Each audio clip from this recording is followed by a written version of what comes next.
That figure on the wharf! It looks like Kazuha!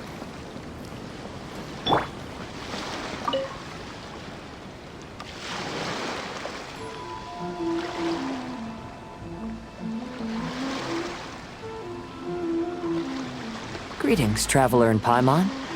I heard there would be guides for the Iridori Festival, but I didn't expect it would be you two. We didn't expect to see you either! Returning as a guest for the Iridori Festival, no doubt.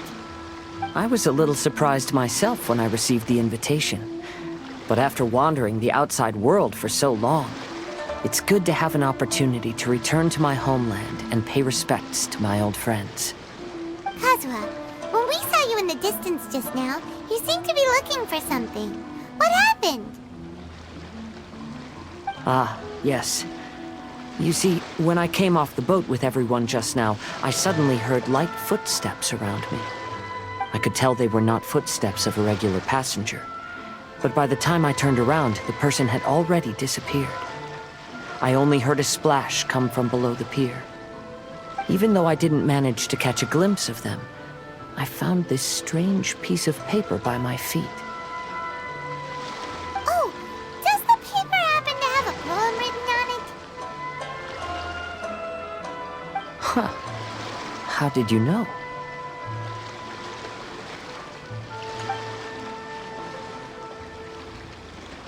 Fascinating. It's almost hard to believe such things could happen. Sure, here it is. Please, have a look.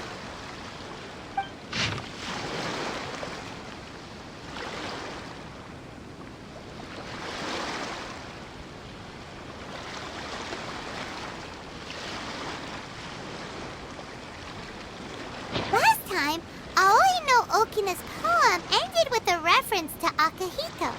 And sure enough, this is a story about him. The story this time basically says that Akihito got his name from his love of red seals.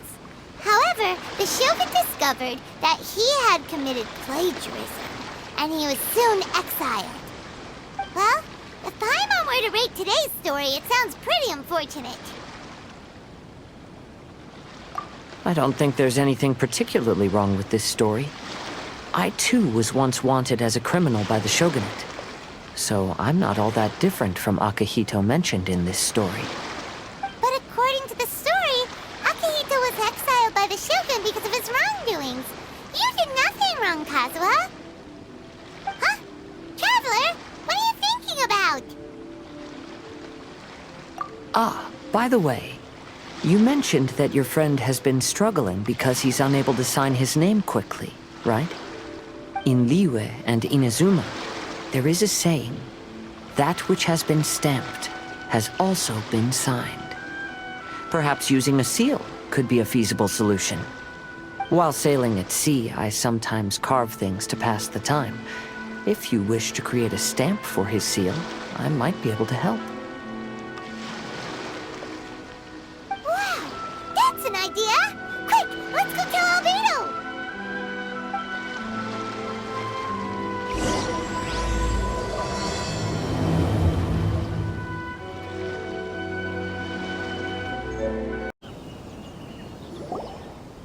Albedo, we figured out a way to help Shincho!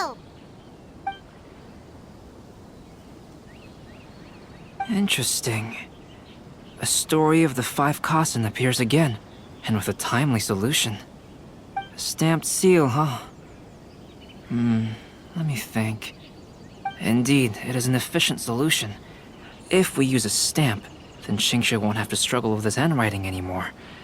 However, since Xingqiu's signature has been previously revealed to the readers, it would seem insincere if he only used the stamped seal for his new books.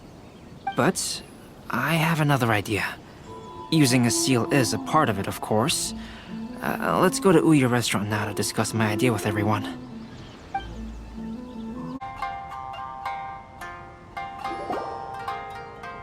Yes, that's it, Genyu.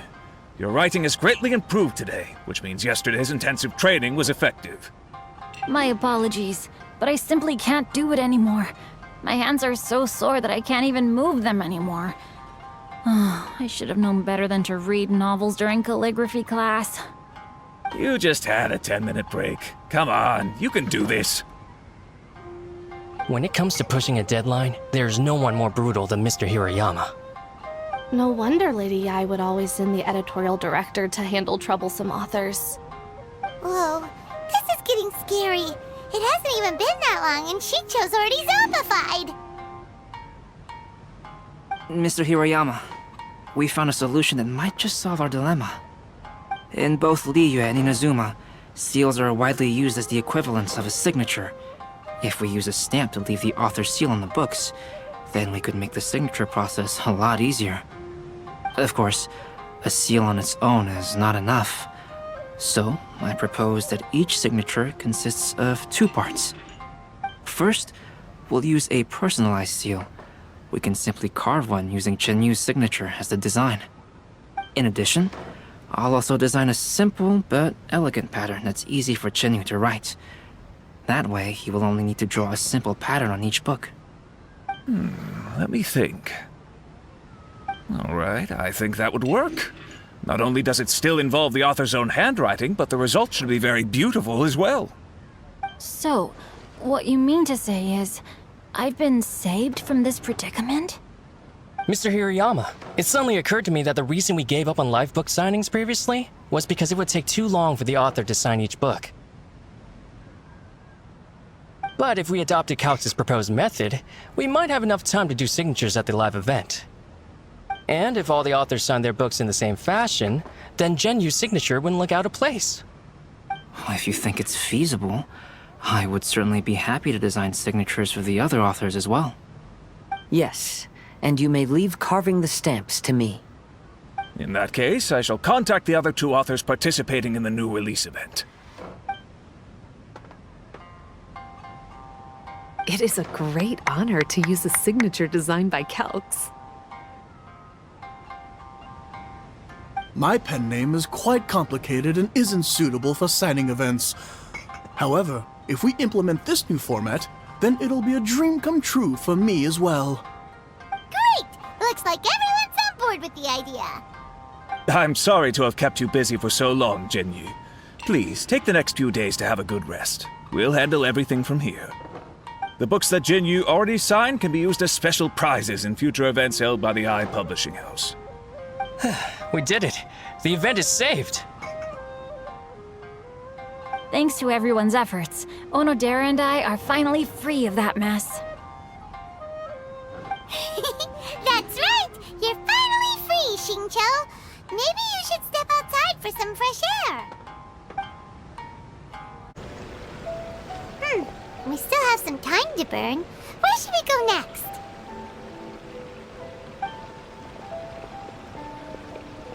Traveler, there you are.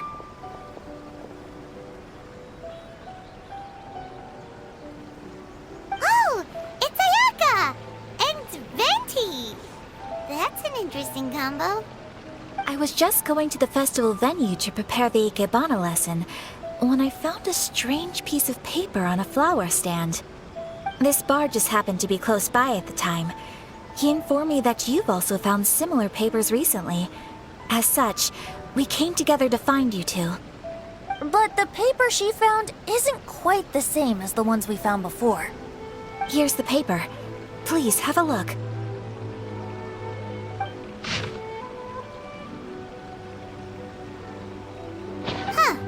All the poems we found before were roughly the same length, but this one is only 2 lines. And even though there are only 2 short sentences, neither of them are next to the title or centered on the page. The position of the writing seems to indicate that there is other content written on this paper besides these 2 lines. If we take the poem literally, it reads, "Dip this paper in water and see the truth naturally appear." Speaking of which, I have an ancient text at home, specializing in ancient and exotic stories. It mentions a special ink that will show itself when wet and disappear when it's dry. So, shall we give it a whirl? It just so happens that there's a pond nearby.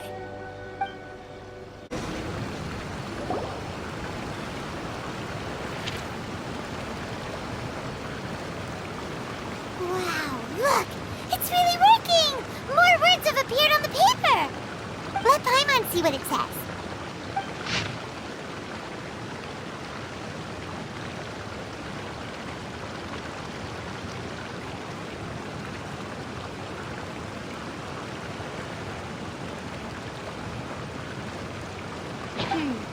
The story says that after Sumizomi got the collection of poems from Akihito and put them into a stream of water, the plagiarized words in the poem became blurry.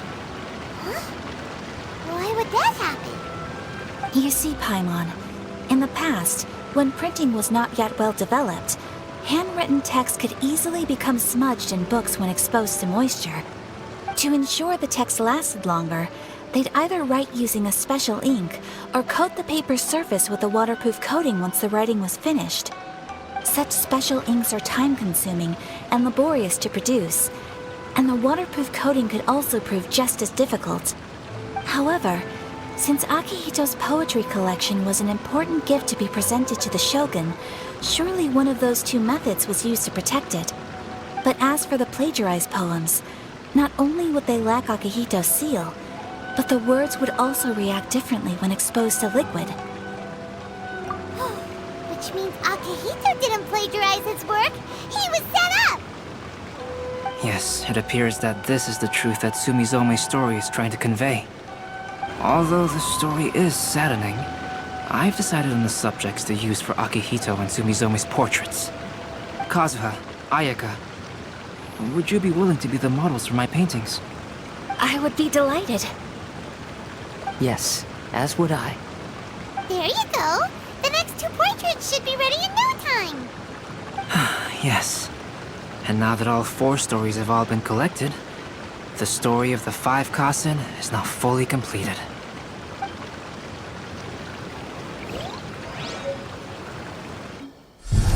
Long ago, Inazuma had 5 legendary poets.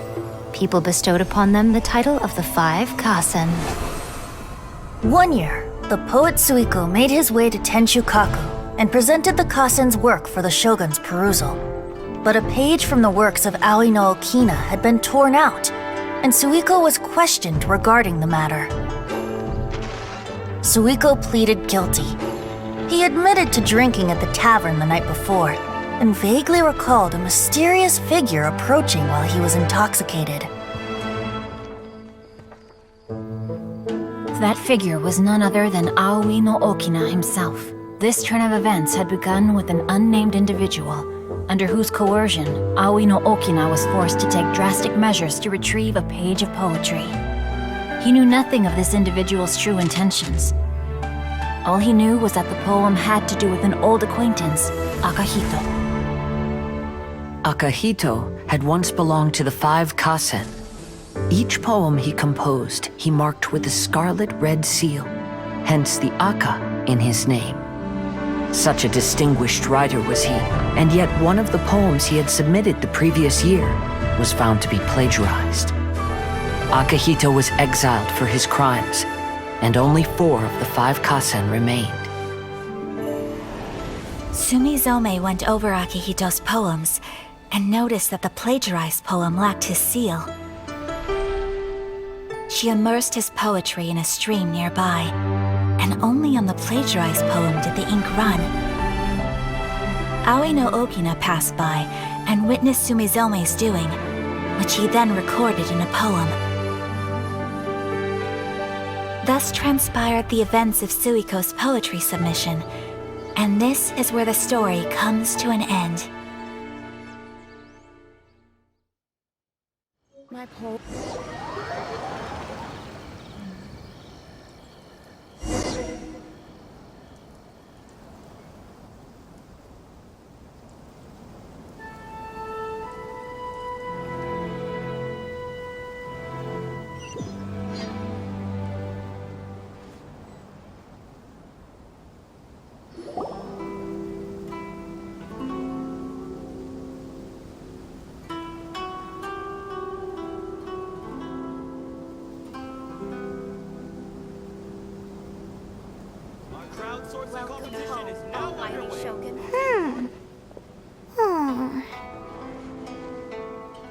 Yeah. Ever ever since we completed the story of the 5 Kasen, there's still one thing Paimon hasn't been able to figure out. One of the 5 Kasen is called Kuranushi, right? It's just that, how could the story of the 5 Kasen finish without him appearing at all? Oh, have you really not noticed? Huh? Not noticed what? This is no time to be playing games, Tone Deaf Bard! What he means is that the story of Kuranushi was already embedded within the 4 poems. Huh? Really? That's right. The key lies in the poem that Aoi no Okina wrote after seeing Sumizome rinsing the poetry collection. An average person could never understand the scene of a young girl washing Akahito's poetry collection in a stream. Even Aoi no Okina couldn't figure out the meaning behind Sumizome's actions. He was simply reminiscing and thinking about his old acquaintances. However, for the perpetrator who framed Akahito, it was completely obvious. He was worried that if this poem was seen by the Shogun, then the Shogun could discover the truth behind the plagiarism incident. If that happened, then he'd be finished. So, in desperation, he threatened Aoi no Okina to make him tear out this poem. Which means, the one who threatened Aoi no Okina is the same person that framed Akahito! What? Kuranushi? That's right. Though there are only 4 poems, they still managed to tell the complete story of all 5 Kasen. Since the Shogun mentioned in the poems is certainly not the one of the 5 Kasen, the only character left is the mysterious one with an unknown identity. Oh, okay. Paimon is finally starting to get it now. However, this also brings something else to mind.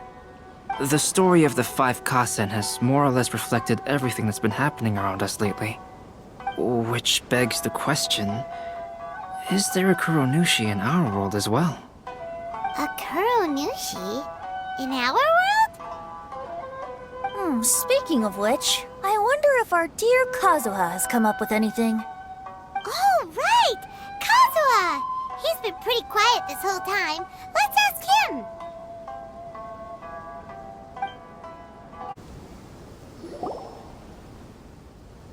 Hey, Kazuha!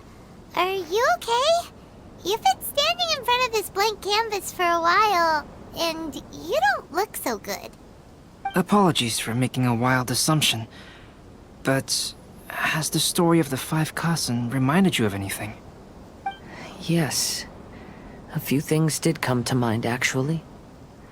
However, they were nothing more than some past incidents regarding my family. I don't mind sharing the stories, but I'd prefer not to bring you any more trouble. Hey, we're all friends here, Kazuha. You can always tell us whatever's on your mind. Kaidehara, please forgive my assumption, but perhaps you were thinking of the Raiden Gokuden? The Raiden Gokuden? What's that? It appears that Miss Kamisato and I were thinking of the same thing. But it also has much to do with the Yashiro Commission. It would be improper to speak of it here without the consent of Miss Kamisato. It's fine.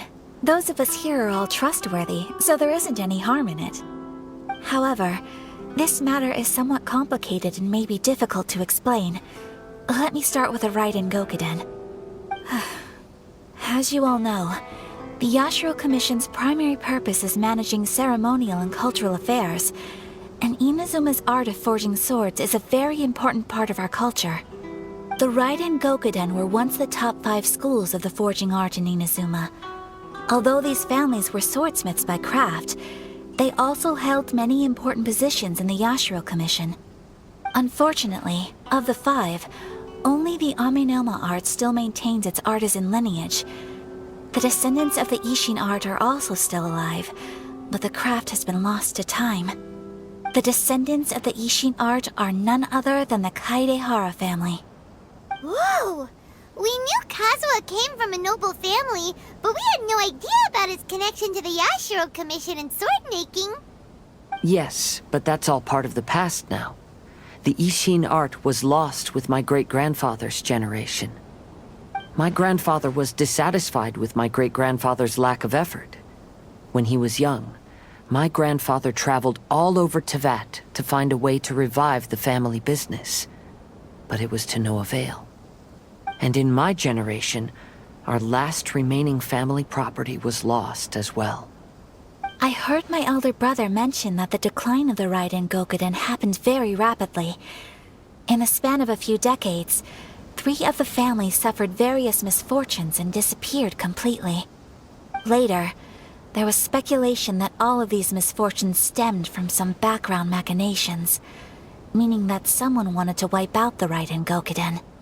However, since not every family of the Raiden Gokuden came to ruin, such explanations were treated as nothing more than a conspiracy theory. Indeed. I've also believed such ideas were just theories and rumors. However, I know that a major incident happened to my great-grandfather when he was young. Not only did it affect the Kaedahara clan, but it nearly jeopardized the Kamisato clan's position in the Yashiro Commission as well. After reading the story of the 5 Kasen, I can't help but feel like it's pointing me toward the truth behind that incident. What exactly happened to your great-grandfather, Kazuha? I still can't say. I need to speak with someone to verify the details. Let's meet here again at noon tomorrow. I will tell you everything I know then.